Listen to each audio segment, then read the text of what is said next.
अब आने वाले समय के लिए आप भी कुछ अच्छा करें। आप जो प्रतियोगी परीक्षाओं की जो तैयारी कर रहे हैं, नीट की तैयारी कर रहे हैं, नर्सिंग की तैयारी कर रहे हैं, आपका प्रयास होना चाहिए कि यहाँ पर जो आपके माता पिता लोगों ने जो जिस जिम्मेदारी के साथ आपको यहाँ पर भेजा है और जो सर लोग जिस उम्मीद के साथ आपको पढ़ा रहे हैं कि हमारे जो बच्चे हैं वो यहाँ पर अच्छा पढ़ लिख के हमारा नाम रोशन करेंगे, हमारे कोचिंग का नाम रोशन करेंगे। तुम्हारे माता पिता चाहते हैं कि हमारा नाम रोशन करेंगे, तुम्हारे समाज और तुम्हारे गाँव वाले सोचते हैं कि हमारा नाम रोशन करेंगे। तो शहरों में आके आप जिस उद्देश्य से गाँव से शहर की ओर आते हैं तो उसी उद्देश्य को पूरा कीजिए। जब तक वो उद्देश्य जब तक हमारा एम पूरा नहीं होता, जब तक वो टारगेट हमको अचीव नहीं होता है, हमें दूसरी चीज़ों के बारे में नहीं सोचना है। पर आजकल ये भागा दौड़ी का समय है, मॉडर्न ज़माना है कि हम जैसे संस्थान से बाहर निकलते कई प्रकार की बातें, कई प्रकार की घटनाएं देखने को मिलती हैं, कई प्रकार के परिवेश के लोग रहते हैं, कई प्रकार की चीज़ें देखने को मिलती हैं। तो इसमें कभी कभी क्या होता है कि हमारे लिए पैर डगमगा जाते हैं और यही इनिशिएशन पॉइंट होता है कि हम अपने कैरियर से भटक जाते हैं। तो आपको प्रयास करना चाहिए कि आप देखें, कोई भी गलत काम करने से पहले देखें कि आपके जो माता पिता हैं किस उम्मीद के साथ आपको यहाँ पर भेजा है। ये शहर की चमचमाती हुई लाइट कभी ना कभी आपके पैर को डगमगाती है। और जब ऐसा लगता है कि आपके पैर डगमगाते हैं तो आप सबसे पहले आपके माता पिता को देखना। आपके जो माता पिता हैं कि कोई खेती बाड़ी करके तुमको यहाँ पढ़ा रहा है, कोई कहीं पे किराना चला के पढ़ा रहे हैं, कोई गाड़ी चला के पढ़ा रहे हैं, कोई नौकरी करके पढ़ा रहे हैं, कई प्रकार की और भी बातें और कई सारे रोजगार करते होंगे, स्वरोजगार करते होंगे। तो ऐसे मतलब पढ़ा के मतलब काम करके तुमको पढ़ा रहे हैं। तो तुम्हारा भी उद्देश्य है कि तुम्हारे माता पिताओं को तुम्हें एक सम्मान का अवसर प्रदान करें। जब वो फील करें कि यार हमने जो हमारे जो बच्चे हैं वास्तव में हमने एक बहुत बड़ी दौलत को संजो कर रखेंगे। दौलत का मतलब होता है कि जो माता पिता लोग होते हैं उनकी सबसे बड़ी जो दौलत है उनके बच्चे। अगर उन बच्चों को जब संस्कार अगर नहीं मिले, संस्कार अगर नहीं दिया गया तो बोलते हैं कि संस्कार विहीन, मैनरलेस, संस्कार विहीन बच्चा अपने माता पिताओं को बुढ़ापे के समय में परेशान करता है, कभी उनको सुख की प्राप्ति मतलब नहीं कराता है। मतलब जो लाड़ प्यार जो उनको जिन लोगों ने अपने को इतना बड़े पढ़े लिखे मतलब पढ़ाया है, आज जब छोटे होंगे जैसे तुमने देखा होगा कि मैं वीरा को कितना लाइक करता हूँ, मतलब इतना व्यस्त समय रहता फिर भी 2-3 घंटे का समय कभी मिल गया तो भी मैं बहुत उनको लाड़ प्यार करता हूँ। समझ मारे कि नहीं? तो अपन आज व्यस्तता बड़े होने के बाद बच्चों को, लेकिन बच्चे जब बड़े होते हैं तो वही लाड़ प्यार अपने माता पिताओं से करना चाहिए। इसलिए डॉक्टर विवेक तुमको बीच बीच में अच्छी चीज़ें बताते हैं ताकि तुम अपने माता पिता की मतलब कभी दिल दुखता है कि हम ऐसा काम क्यों करते हैं। सारे डॉक्टर तो अपने लिए काम करते हैं, हम काय के लिए लगे बच्चों के पीछे डांटने के लिए, काय के लिए लगे यहाँ भाई पढ़ाने के लिए, काय के लिए किसी को गाँव में जाके ज्ञान दे रहे हैं, स्कूल में जाके ज्ञान दे रहे हैं। समझा? कभी लगता है, पर इन्हीं के बीच में जब एक आध बच्चा 2-4 बच्चे जब चयनित होते हैं तो इतना खुशी होता है कि यार अगर अपन मेहनत नहीं किए होते तो शायद ये बच्चे आज उस लेवल पे जाते कि नहीं। ये हमको प्राउड फील करा, फिर ऊर्जा आती हमारे शरीर में, नहीं बच्चों के लिए काम करना चाहिए, बच्चों के लिए काम करना चाहिए। यही चीज़ बच्चों के अंदर भी होना चाहिए कि जिस प्रकार शिक्षक लोग यहाँ पर तुम्हारे लिए इतना मेहनत करते हैं, कॉमेडी करके, मोटिवेशन करके, इंटरटेनमेंट करा के तुमको जो पढ़ाते हैं, ऐसे तुम लोगों की भी नैतिक जिम्मेदारी बननी चाहिए। तुम अच्छा पढ़ाई लिखाई करना चाहिए और अच्छे मतलब आप किसी के घर के अकेले बारिश हो अच्छी बात है, कोई 2 भी होंगे 3 भी होंगे, और ज़्यादातर जो लोग बड़े होंगे अपने घर में उनको संस्कारवान होना बहुत जरूरी है। क्योंकि छोटे भाई बहनों के जो आइडियल पर्सन माता पिता से के बाद अगर होंगे तो कोई कौन होंगे? आप होंगे। उसके बाद शिक्षा हो तो आप प्रयास करें कि आप अगर अपने घर में बड़े हैं तो कभी भी छोटे भाइयों के समक्ष ऐसी एक्टिविटी ना करें कि उनके माइंड में नकारात्मक चीज़ें इंटर करें। अगर वो नकारात्मक चीज़ें इंटर करेगा और आप अपने भाइयों को बहनों को बोलोगे कि पढ़ो, पढ़ाई करो, तो बच्चा डायरेक्ट रिपीट करेगा कि आप भी तो करते हो, हमने आपको कुछ बोला क्या? ये जवाब सुन के आपको खुद ही को गिल्टी फील होने लगेगा। बात भले वो छोटा है लेकिन सही बोल रहा है। अंतरात्मा से झांक के देखना तुम लोग। तो इसलिए अपने छोटे भाइयों के प्रति, बहनों के सामने हमेशा हमें एक अच्छे लीडर की भूमिका में रहना चाहिए। एक अच्छे व्यक्तित्व, पर्सनालिटी, ग्रेट पर्सनालिटी, इसके रूप में रहना चाहिए। मैं तो कितना भी टेंशन में आ जाता हूँ, लेकिन मेरे चेहरे में कभी तनाव देखे तुम लोग? देखे? मैं तनाव में नहीं रहता। जो कभी कभी बहुत ज्यादा भी टेंशन रहता है तो मैं खुद ही पी लेता हूँ। मैं लोगों का टेंशन कम कर सकता हूँ, लेकिन मेरा टेंशन उसको नहीं दे सकता। मैं ऐसा व्यक्ति हूँ। अगर तुम भूखे हो, मेरे पास खाना है, तो मैं तुमको टिफिन दे दूंगा, लेकिन मुझे मालूम है कि तुमने जो टिफिन लाया तुम्हारे लिए पर्याप्त लाया है। अगर मैं खाऊंगा तो तुमको कम पड़ जाएंगे, इसलिए बोल देता हूँ नहीं। मतलब ये सेक्रिफिकेशन क्षमता हमारे पास है, और यही कारण है कि आज हम लोग एजुकेशन के क्षेत्र में इतनी बड़े डिस्ट्रिक्ट में सर्वाइव कर रहे हैं। नहीं तो यहाँ पर हमसे बड़े बड़े कॉम्पिटिटर लोग बैठे हैं। हमारी पहचान गांव से, हम गांव से, हमारी समस्त एमसीआई टीम गांव से आई है, और यहाँ किसके दम से टिकी है? नॉलेज। मैं तो ऐसे वाले हजारों लोग हैं, हमसे कई गुना बड़े वाले, जानते हो? लेकिन हम यहाँ केवल इसके दम से टिके। कई बार हमारी बातें आप लोगों को बुरी लगती है कि यार सब लोग मोबाइल के लिए डांटते हैं, फालतू चीज़ें के लिए डांटते हैं। थोड़ी देर के लिए बुरा जरूर लगता है, लेकिन जब तुम लोग यहाँ से चयनित होकर जाओगे तो तुम्हें ऐसा लगेगा कि यार सब लोग सही बोलते हैं। जो लोग मोबाइल चलाते हैं उनका माइंड पढ़ाई में बहुत कम लगता है। याद करना, बार बार मोबाइल देखने की इच्छा होती है। बार बार तुम्हारी सहेली ने क्या डाला, इंस्टाग्राम में कौन सी रील्स बनाई, फेसबुक में राजा सर ने कौन सा पोस्ट किया, ये सब चीज़ें बार बार देखने की इच्छा होती है। लेकिन मोबाइल नहीं रहेगा तो तुम्हारे फ्रेंड सर्कल तुमको परेशान करेंगे नहीं, तो पूरा समय तुम्हारा किसके लिए रहेगा? पढ़ने के लिए। थोड़े समय के लिए लगता है, मोबाइल रखो, सब चीज़ चलाओ, मुझे कोई दिक्कत नहीं है, पर उसका टाइम निर्धारित होना चाहिए। उसका टाइम निर्धारित होना चाहिए। अपने को इतने बजे तक अपने को गाने सुनना है, जैसे खाना बनाते हैं उस समय बढ़िया गाने सुनो ना यार, 2 काम हो जा रहे हैं। भाई इसको खाना बनाने में तनाव भी नहीं आएगा, गाने भी सुन लोगे।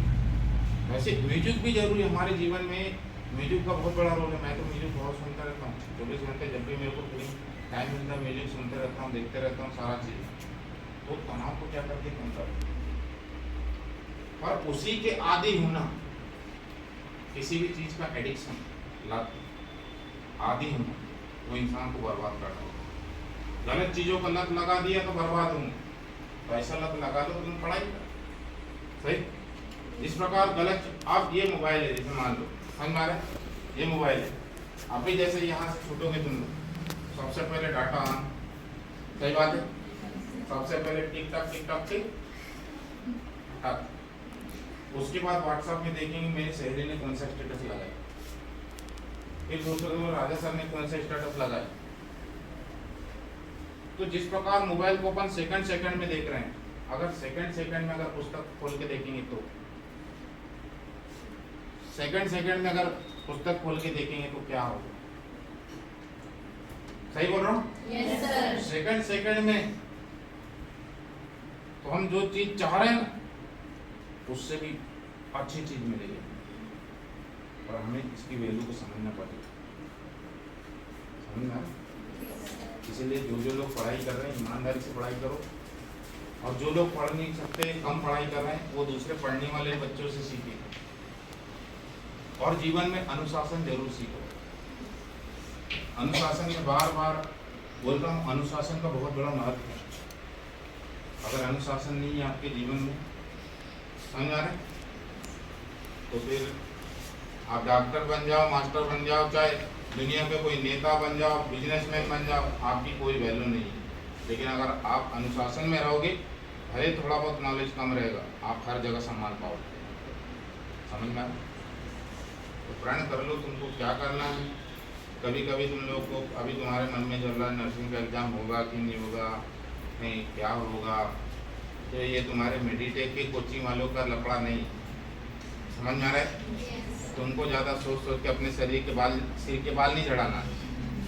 एक तो थोड़े बहुत बचे हैं, उनको बचाओ, संरक्षित करो। सही बात है? फालतू चीज़ें सोच सोच के अपने शरीर के बाल मत झड़ाओ। समझ में आ रहा है? ये पूरे प्रदेश के बच्चों की समस्या है, पूरे देश के बच्चों की समस्या है। इसलिए तो बोलता हूँ, पढ़ेगा इंडिया तो बोलेगा इंडिया, पढ़ेगा इंडिया तो छीलेगा इंडिया, और नहीं पढ़ेगा इंडिया तो चुपचाप तबला बजाएगा। इसलिए बोलता हूँ, पढ़ो, समझो, बोलो, और जो जिसका कॉन्फिडेंस लेवल ज़्यादा होता है वो बोलता है, और जिसका कॉन्फिडेंस लेवल लो होता है वो सुनता है, थोड़ा अच्छे से सुनता है। समझ में आ रहा है? और सुनने के बाद फिर से बोलने का प्रयास करना चाहिए। सही बात है? Yes sir. सुनने के बाद फिर से बोलने का प्रयास करना चाहिए, वही तो इंक्रीज करेगा तुम्हारा कॉन्फिडेंस लेवल। कॉन्फिडेंस लेवल तुम्हारे साथ में होना चाहिए, चाहे तुम्हारा गुरु, चाहे तुम्हारे माता पिता तुम्हारे साथ खड़े हो या ना हो, लेकिन तुम्हारे साथ अगर कॉन्फिडेंस नाम का वायरस है, डेडिकेशन वाला वायरस है, तो दुनिया की कोई भी चीज़ तुमको अपने लक्ष्य तक पहुंचने से नहीं रोक सकती। ये मेरा खुद का भी सिद्धांत है और ये चीज़ को मैं अपनाता हूँ। कौन करेगा, कौन बताएगा, तो तुम क्या बोलते हैं, इधर देखते, ये बताएगी क्या, ये बताएगी। हम करेंगे नहीं, मैं करूँगी। Not we, only me, only I, not included we. हम मतलब दो हो गए। किसी ने बोला कि पढ़ाई कौन करेंगे आपसे, हम करेंगे। सब लोगों ने हम करके पूरा घोड़ काट दिया, मिक्स वेज बना दिए वहीं। अरे हम का मतलब क्या होता है, सभी लोग मैं करूंगी बोलना चाहिए। क्या बोलना चाहिए? मैं करूंगी बोलना चाहिए। क्या बोलते हैं सर? यही तो लफड़ा है। जैसे घर में भी तुम्हारी सहेली बोले खाना कौन बनाएगा, तो वहां आ सकता है हम करें, मैं मत बोलना। हाँ लफड़ा है मैं में। हम दोनों करेंगे, तुम आटा मस लो, मैं बर्तन साफ कर लेती हूँ। या तुम्हारे हिसाब से देख लो, अगर एक को बर्तन साफ करने से दिक्कत है तो एक काम करो, सुबह एक बर्तन साफ करेगी तो दूसरी वाली खाना बनाएगी, शाम को वो दूसरी वाली बर्तन साफ करेगी तो दूसरी वाली खाना। तो वहाँ हम सही है। सही बात है? Yes sir. लेकिन पढ़ाई में क्या है, मैं नहीं, मैं समझ में आ रहा है? Yes sir. तो पढ़ाई जब करते हो तो शुरुआत मैं से होनी चाहिए, मैं करूँगी, मैं करूँगी। और ये सारी चीज़ें ना, अभी तुम लोग क्या होता है कि अभी बचपना है, अभी जैसे जैसे एज बढ़ेगी तो होते ना कि जैसे जैसे इंसान की एज बढ़ती वो ज्ञान को प्राप्त करते जाता है। समझ में आ रहा है? परिपक्वता आते रहती है उनके अंदर। अभी जैसे तुम लोगों ने देखा, तुम्हारे घर में पहली से लेके 5वीं तक या नर्सरी से KG1 KG2 वाला मैटर, किस किस के घर में बच्चे हैं, वो सीधे स्कूल से आते हैं, सीधा झोला पटकते हैं, टीवी के सामने बैठ जाएंगे, वो कौन का कीड़ा मकोड़ा वाला चालू कर लेंगे, मोटू पतलू, लिटिल सिंघम, है ना। उनको पढ़ाई का टेंशन नहीं, मम्मी जब बैठा लेगी तभी बैठेंगे वो। सही बोल रहा हूँ कि नहीं बताओ? Yes sir. तो वो उम्र है, लेकिन जैसे ही वो 10वीं पास होते हैं तो स्कूल में जाते हैं और वहाँ पे कोई माँ साहब ने पढ़ाया कि द्रव्यमान को एम से डिनोट करो। द्रव्यमान मतलब जिसके पेट में जो भरा होता है पूरा मांस, उसको द्रव्यमान बोलते हैं। ये लकड़ी है, कितनी लंबाई है, तो उसको किससे डिनोट करते हैं? एल से। तो धीरे धीरे प्रेशर पड़ने लगता है, उसका दिमाग है ना पहले छोटा सा था, तो वो जो बचपन में जो कीड़े मकोड़े वाले ऐसे फैलते रहते हैं ना, ऐसा फैलने लगता है तंत्रिका। तंत्रिका न्यूरॉन की सेट में बताया था ना? Yes sir. हाँ, तो बस वैसे कीड़े मकोड़े वाले चैनल में देखना, ऐसे कीड़े रहते, देखा? Yes sir. तो ऐसे फैलने लगते हो। तो इसलिए 11वीं के बाद इंसान धीरे धीरे क्या करता है, टेंशन में आने लगता है।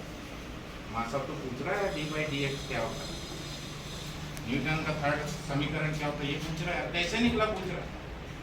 अपने को तो 10वीं में मास्टर ने बताया है नहीं, 10वीं में तो उनका नियम बताया था कि जो प्रैक्टिकल में आता। सही बात है, यस सर। वो याद है। बाकी इधर तो F बराबर से m है तो पता ही नहीं कहाँ से है जो न्यूटन का दूसरा नियम, F बराबर से m है यस सर। समीकरण नहीं नियम, समीकरण दूसरा है F बराबर से ut plus half at square. समझ में आ रहा है? Yes, तो sir. जैसे जैसे प्रेशर पड़ता है वैसे वैसे स्टूडेंट टेंशन में आने लगता है। जैसे आज तुम लोग बहुत गौर से पढ़ाई करते हैं, कोचिंग कर रहे हैं बच्चे, इससे पहले इतना गौर से तुम बैठते थे कहीं नो सर। पढ़ाई करते थे? नो नहीं करते थे। क्योंकि मासब लोग भी तुम्हारे जैसे मिले होंगे ना पहले। सही बोल रहा हूँ गलत बोल रहा हूँ? क्योंकि जब मासब लोग अगर तुम्हारे जैसे मिले तो दोनों टैलेंट है, वहां पे मासब भी टैलेंटेड बच्चे भी टैलेंटेड और यहाँ उल्टा हो, सब उल्टा anti direction, only unidirectional, not by directional. Teacher इधर है, टीचर इधर है,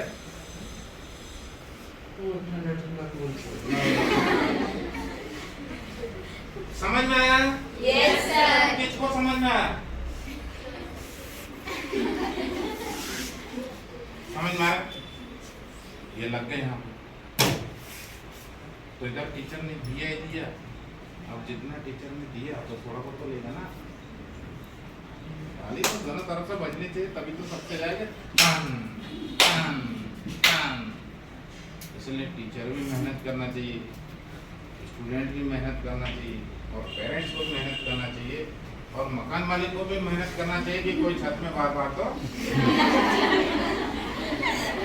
सही बात है कि नहीं?